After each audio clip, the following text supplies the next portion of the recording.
জি বোন, আসসালামু আলাইকুম। আসসালামু আলাইকুম। আমি তারেক বলছি। আসিয়া সাহেব কেমন আছে এখন? ভালো না, তাহলে আপনার কাছে আসছেন যে আমরা কি জঘন্য খারাপ ব্যবহার করেছি আমার মনে শুনলে আপনার কাছে এইটুকু অনুরোধ যে আমার শাস্তি তো দেবেনি, আরো আমার দুটো মনে ক্ষুদ্র করেছে ওরা, এইটুকু আপনার কাছে আত্মা থাইও, এইটুকু সাথ দিলাম আমি। মাগুরায় বোনের বাড়িতে বেড়াতে গিয়ে ধর্ষণের শিকার ৮ বছরের শিশুটির মায়ের সঙ্গে মুঠোফোনে কথা বলেছেন বিএনপির ভারপ্রাপ্ত chairman Tarique Rahman. Dhaka medical college হাসপাতালে লাইফ সাপোর্টে থাকা শিশুটির চিকিৎসা ও তার সঙ্গে হওয়া অপরাধের ন্যায় বিচারের নিশ্চিতে পরিবারটির পাশে থাকার আশ্বাস দিয়েছেন তিনি। আজ শনিবার দুপুরে ঢাকা মহানগর দক্ষিণ যুবদলের সদস্য সচিব রবিউল ইসলাম নয়নের মুঠোফোনে শিশুটির মায়ের সঙ্গে কথা বলেন তারেক রহমান। ফোন আলাপে তারেক রহমান ওই নারীর কাছে তার শিশু সন্তানের শারীরিক অবস্থা জানতে চান।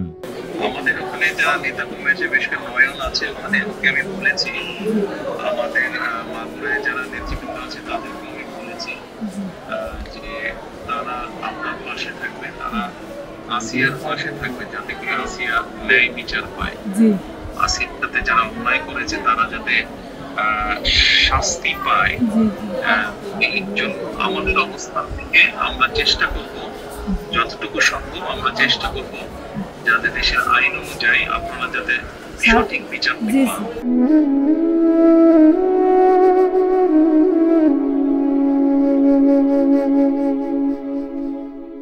শিশুটির মা বলেন তার মেয়ের শরীর ভালো না, রক্ত দেয়া হয়েছে।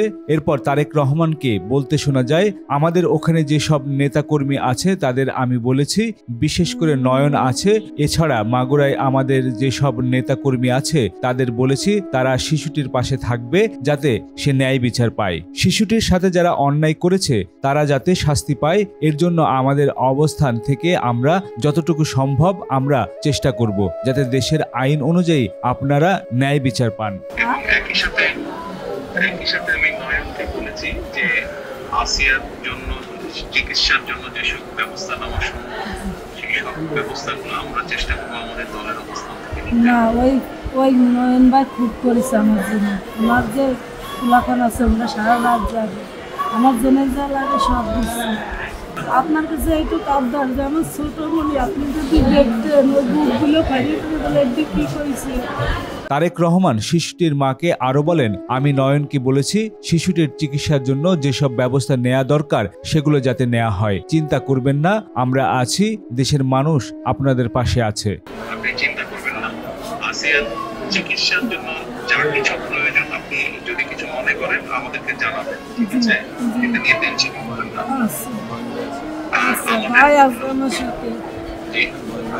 আমাদের লোকজন সবাই নেতারা আপনার পাশে, আসিয়ার পাশে তারা থাকবে। নয়ন ভাই, আপনি নয়ন ভাই আছে, আপনি আছেন, আপনি তো সব দেখতেন, তারপরে আমার দেখতে কি যায়।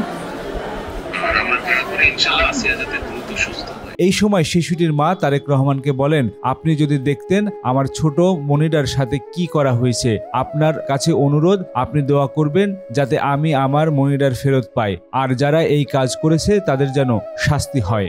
আমি তো এই দোয়াই করি যাতে আমার বুঝটা ফেরত আসে। ইনশাআল্লাহ টেনশন করবেন না, চিন্তা করবেন না, দেশের মানুষ আপনার পাশে আছে। আচ্ছা আচ্ছা বল, জি দোয়া করে আর দোয়া করবেন ইনশাআল্লাহ, দোয়া করি ভালো থাকেন।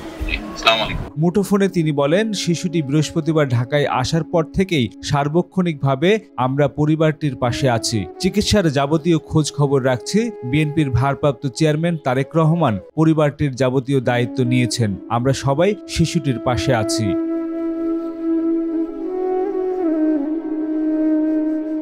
পুলিশ ও শিশুটির পরিবার সূত্রে জানা যায়, শিশুটির বাড়ি জেলার শ্রীপুর উপজেলার। কয়েকদিন আগে তার বড় বোনের শ্বশুর বাড়িতে বেড়াতে এসেছিল। বৃহস্পতিবার বেলা 11টার দিকে গুরুতর আহত শিশুটিকে অচেতন অবস্থায় মাগুরার 250 শয্যা বিশিষ্ট হাসপাতালে আনা হয়। ওই দিন দুপুরেই উন্নত চিকিৎসার জন্য তাকে ফরিদপুর মেডিকেল কলেজ হাসপাতালে পাঠানো হয়। সেখান থেকে বৃহস্পতিবার রাতেই পাঠানো হয় ঢাকা মেডিকেল কলেজ হাসপাতালে। শুক্রবার রাতে শিশুটির শারীরিক অবস্থার অবনতি হলে লাইফ সাপোর্টে নেওয়া হয়। ডাক্তাররা জানে না তাকে বাঁচাতে পারবে কি পারবে মানে ডাক্তার তার কাজ করছে, এই যে তরুণ ছেলেমেয়েরা তাদের প্রতিবাদ করছে।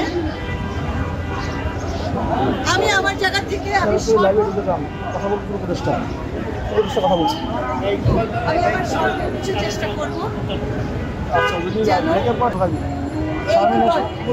জায়গা থেকে এই বাচ্চাটা সম্পূর্ণ এবং দ্রুতভাবে বিচার পান। প্রথম কথা, আপনারা সবাই দোয়া করেন বাচ্চাটা যেন ডাক্তাররা চেষ্টা করছে। দ্বিতীয় কথা হচ্ছে আমরা যেন এই আপনাদের সাংবাদিকদের দায় আছে, আপনারা দয়া করে আল্লাহর রাস্তায় কোনোভাবে জায়েজ করবেন না। আপা পূর্ণিমা নামে একটা মেয়ে ধর্ষিত হয়েছিল, 10 বছর আসামি সাজা থেকে সে কিন্তু কয়েকদিন আগে জামিনে বেরিয়ে আসছে। এখানে গণমাধ্যম কর্মী হিসেবে আমাদের কি করার আছে? আপনি একদম ঠিক বলেছেন। এবং সেখানে আমাদের সিস্টেম ওয়ার্ক করছে না। আমাদের সিস্টেম, আপনারা এটাও জানেন যে যুগ যুগ ধরে মেয়েদের এই ক্রাইসিস। আমি তো আজকে থেকে এটা নিয়ে কাজ করছি না, আপনারা তো জানেন। এবং এই 35 বছরে আমি দেখেছি যে বারবার এই ঘটনাগুলো ঘটে। কোন প্রভাবশালী টেলিফোন আসে, কোন কি বলবো, আমার বলার কিছু নেই, কিন্তু এটা হতে দেওয়া যাবে না। এই কেসটা ইজ আ ক্লিয়ার কেস। এখানে এভিডেন্স আছে, ঘটনার প্রমাণ আছে, এবং এটাকে কিছুতেই আমরা হাতছাড়া হতে দেব না। এবং প্রথম কথা হচ্ছে যে আইনের আওতায় আনতে হবে এবং তাদেরকে অ্যারেস্ট করা হয়েছে, কোনোভাবেই যেন তাদেরকে তারা ছাড়া না পায়, সেটা আমিও নজরদারি রাখবো। আপনাদেরকেও নজরদারি এসেছে, প্রমাণ নেই, অ্যালিগেশন এসছে, তাকে নিয়েও বাড়াবাড়ি জার্নালিজম করবেন না। কারণ আমাদের দেশে একটা অ্যালিগেশনকে প্রমাণিত হতে সময় লাগে। কেন সময় লাগে সেই জটিলতা আমার ব্যাখ্যা করার দরকার নেই। কিন্তু অনেক সময় আপনাদের জার্নালিজমের জটিলতা সেই মানুষটাকে কিন্তু আমরা ধরতে পারি না। তো আমরা একটা পজিশন নেই যে এই দেশের ছোট বাচ্চাদেরকে ধর্ষণ করবে, অ্যালিগেশন যদি আসে, কারোর উপরে যদি সন্দেহ আসে, তাকে আমার অ্যারেস্ট করে ধরে নিয়ে যেতে হবে, তাকে আমাকে বন্ধ করতে হবে। আমি এটা আজকেই জানতে পেরেছি কিছুক্ষণ আগে, এবং আমি অবশ্যই এটা নিয়ে প্রশ্ন করব। এবং আমি